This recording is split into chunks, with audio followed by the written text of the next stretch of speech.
Hey guys, what's going on?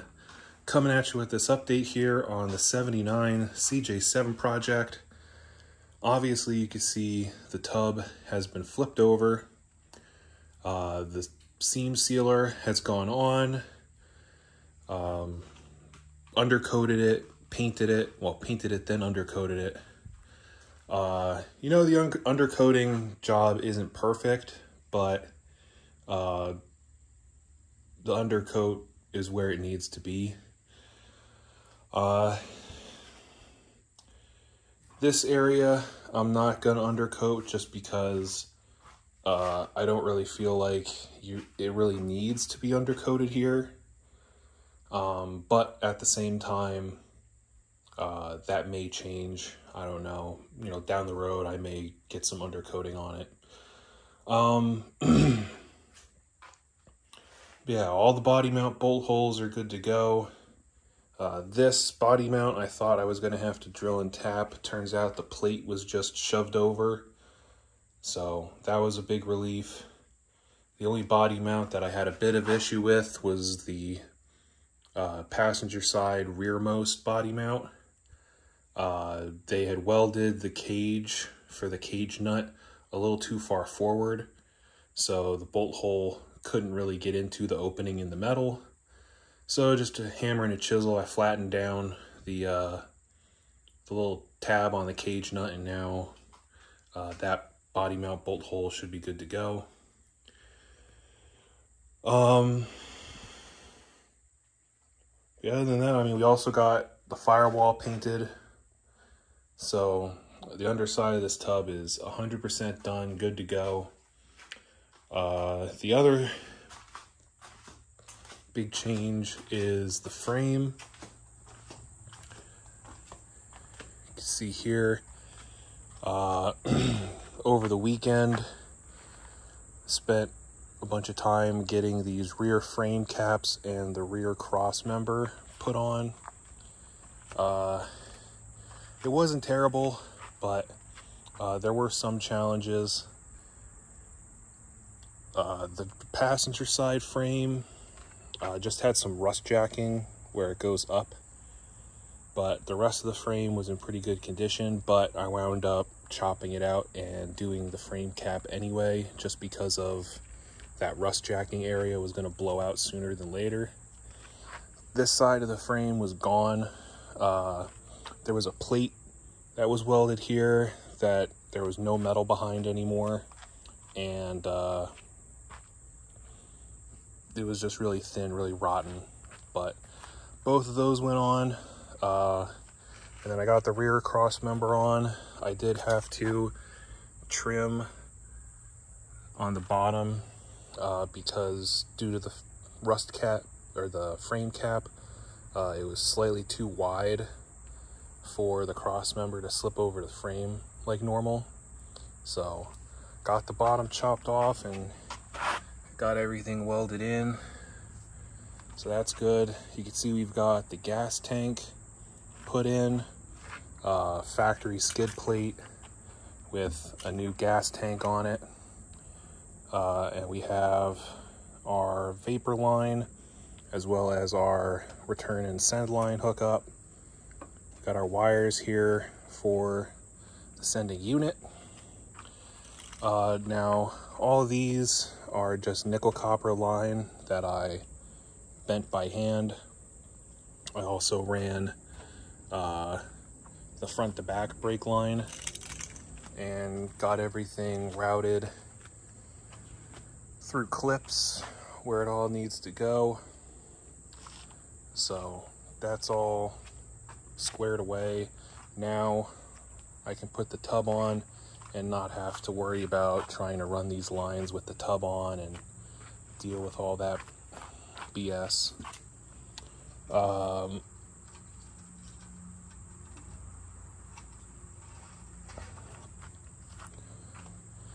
Engine wise, I replaced the engine mounts.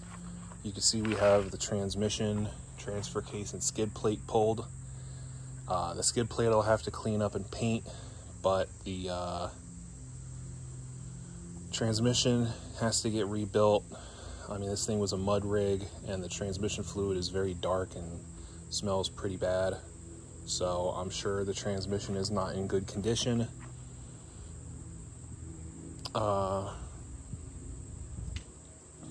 Doing the engine mounts was fun, but because having to get back there and dig out all the sand that was still packed in from the years of being abused.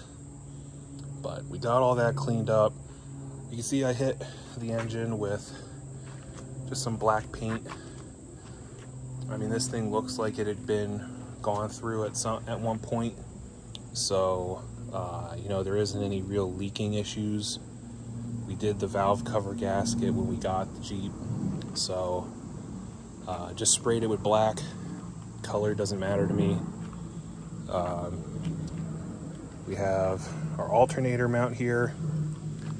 I have a new water pump and thermostat to put on. I'm gonna need a new power steering belt, or power steering pump and pulley. Unfortunately, the factory one was wore out. The pulley had a lot of movement from the bearing, and the pulley was pretty rusted on the end, so I wasn't able to get the puller on it or anything. So we have that. Exhaust. The manifold that we have here is cracked. There's not much I can do with it. You know, it is an old, probably original manifold, and it's just really pretty beat up. So I think I'm gonna go with a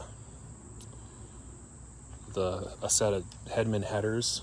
I'll probably do the dual outlet header setup, just because, I mean, who doesn't like headers? And